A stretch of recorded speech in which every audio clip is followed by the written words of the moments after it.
Hello my dear student, welcome back in UDCA children's academy. आशा करती हूँ सभी स्वस्थ होंगे, अच्छे होंगे। तो आज का हमारा टॉपिक है यह दंतुरित मुस्कान, जिसको लिखा है नागार्जुन जी ने। इसके दूसरे पार्ट फसल के बारे में हम आगे समझेंगे। तो आज का जो पार्ट है उसको भी हमने डिवाइड किया है 2 पार्ट्स में, मतलब फर्स्ट और सेकेंड स्टेंजा आज के पार्ट में समझेंगे, थर्ड स्टेंजा और इसका समराइजेशन हम करेंगे अगले वीडियो में। तो let's begin it. First I will talk about कवि, पोएट।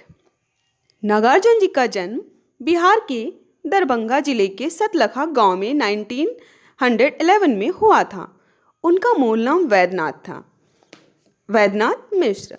इनकी प्रारंभिक शिक्षा संस्कृत पाठशाला में हुई, किंतु बाद में ये अपने अध्ययन के लिए बनारस और कलकत्ता चले गए, जहां इन्होंने आगे की पढ़ाई की। 1936 में ये श्रीलंका भी गए, जहां उन्होंने बौद्ध धर्म की दीक्षा ली। 2 साल के बाद ये वापस आ गए 1938 में। इनका स्वभाव घुमक्कड़ी था, इसीलिए ये आधुनिक कबीर भी कहे जाते हैं। एक और विशेषता थी जो कबीर में थी, वो थी उनकी व्यंग शैली। ये भी व्यंग करने में काफ़ी माहिर थे, इसीलिए ये आधुनिक कबीर कहलाए। इनका देहांत 1998 में हुआ था।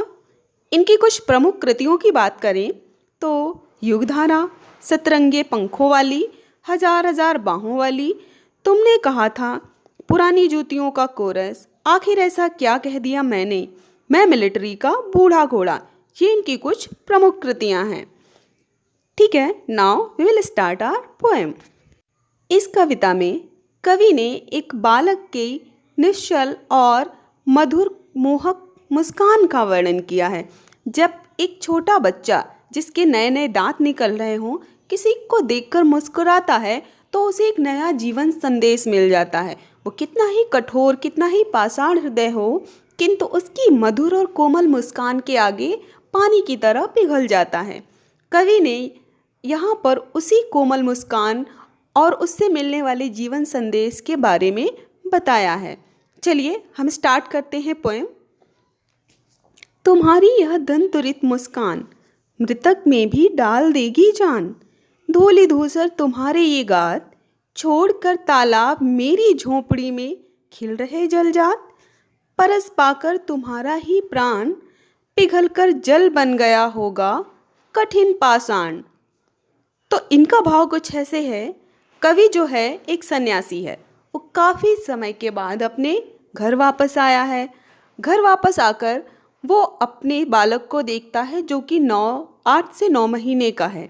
यही समय होता है जब बालकों के नए नए दांत निकलते हैं और उनकी मुस्कान जो होती है वो मधुर और कोमल होती है।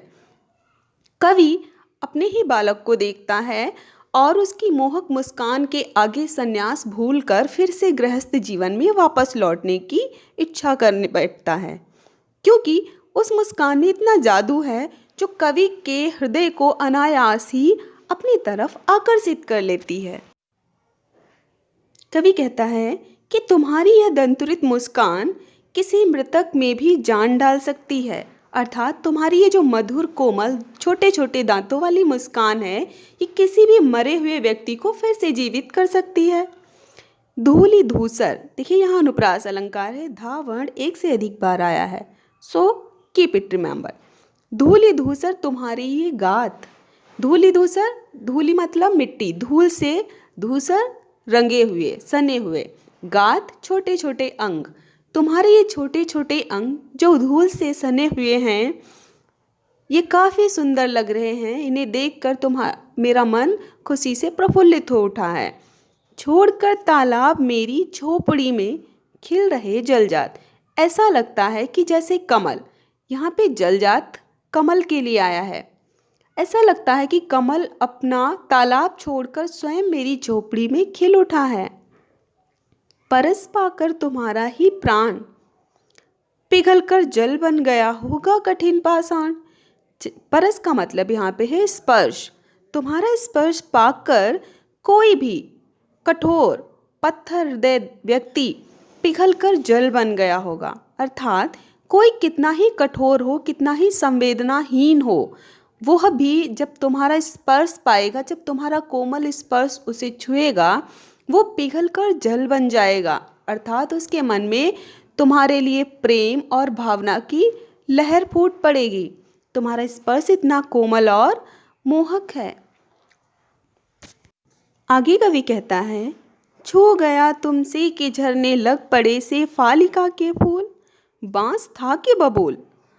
अब यदि कोई व्यक्ति कठोर हो, अर्थात उसका मन कपट से भरा हो, उसके मन में छल हो, फिर भी जब तुम उसे छू लोगे, तुम्हारा स्पर्श जब उसे छुएगा, तब वो भी फूल की तरह कोमल हो जाएगा। अब जो बांस और बबूल के वृक्ष होते हैं, कांटेदार होते हैं, कठोर होते हैं, तो इसीलिए यहाँ पे तुलना की गई है उस व्यक्ति की। ठीक है, यहाँ पे रूपक अलंकार हो सकता है, तुलना बताने वाला शब्द नहीं है, फिर भी व्यक्ति को बांस और बबूल माना गया है, तो रूपक अलंकार हम यहाँ पे है। तो यदि कोई व्यक्ति बांस और बबूल की तरह दुख से भरा हो, क्रोध से भरा हो, घृणा से भरा हो, और वो तुम्हारा स्पर्श पा ले, तब उसके मन में से फालिका के फूल खिल उठेंगे, अर्थात उसका मन प्रसन्नता और आनंद से भर जाएगा। तुम मुझे पाए नहीं पहचान, देखते ही रहोगे निमेष, थक गए हो आंख लूं मैं फेर।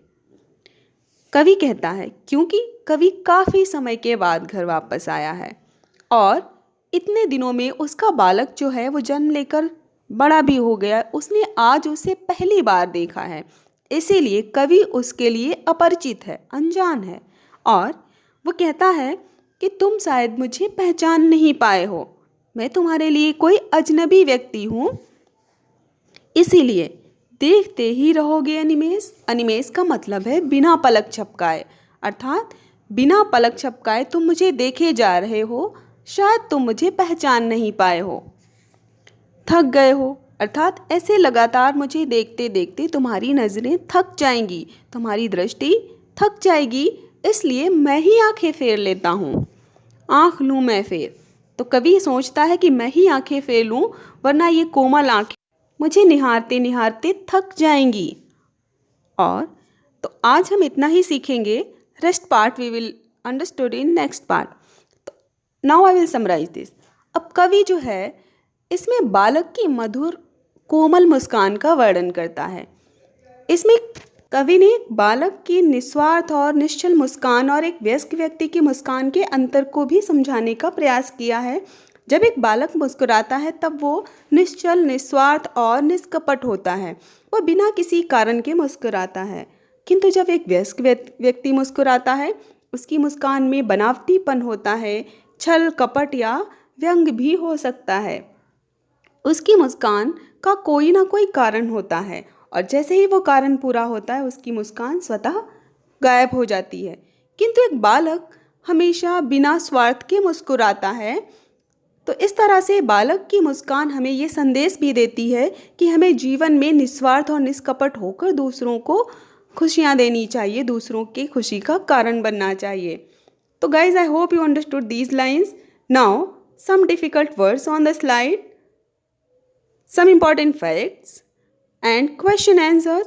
Few lines also I have given and some questions there noted down. You find answers of these questions and do in your fair notebook. Till that time, be happy, be healthy. Have a good day.